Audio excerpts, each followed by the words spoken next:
Этот рецепт от доктора – натуральный и эффективный антибиотик при непрекращающихся приступах кашля. Согласно исследованиям, количество сильного антиоксиданта и серы в луке полезно при кашле. Лук снижает уровень холестерина, препятствует свертыванию крови. Чеснок является естественным и эффективным антибиотиком при постоянных приступах кашля, а еще он уменьшает застой в дыхательном пути, открывает дыхание, предотвращает приступы астмы. Имбирь является эффективным и натуральным болеутоляющим средством при гриппе, простуде и кашле. Он также хорошо от проблем с пищеварением. Мед – это самый натуральный продукт от всех проблем. Мед очень полезен при кашле и ангине. А еще мед снижает риск некоторых видов рака. Он антибактериален, еще дает энергию. Петрушка снижает риск заболеть, укрепляет иммунитет. Черный перец тоже облегчает простуду и кашель. Оливковое масло положительно влияет на иммунную систему. Сок половинки лимона бактерицидный, очищает кровь и облегчает кровообращение. Перец чили. Он используется для лечения простуды и гриппа. Освобождаем луковую середину.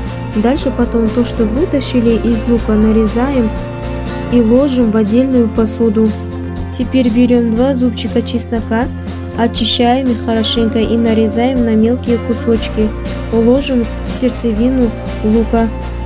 Дорогие друзья, подпишитесь на канал и будьте в курсе о новых видео. И продолжаем. Берем имбирь, очищаем его, потом нарезаем на мелкие кусочки. То же самое ложим в середину лука. Берем натуральный мед. Столовой ложкой наливаем в сердцевину лука. Размешиваем хорошенько.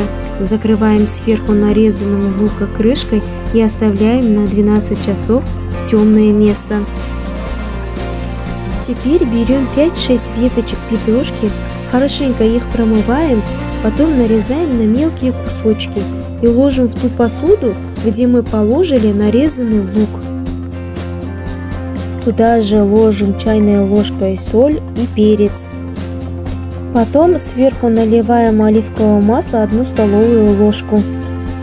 Еще вжимаем половинки лимона сок. И хорошенько все размешиваем.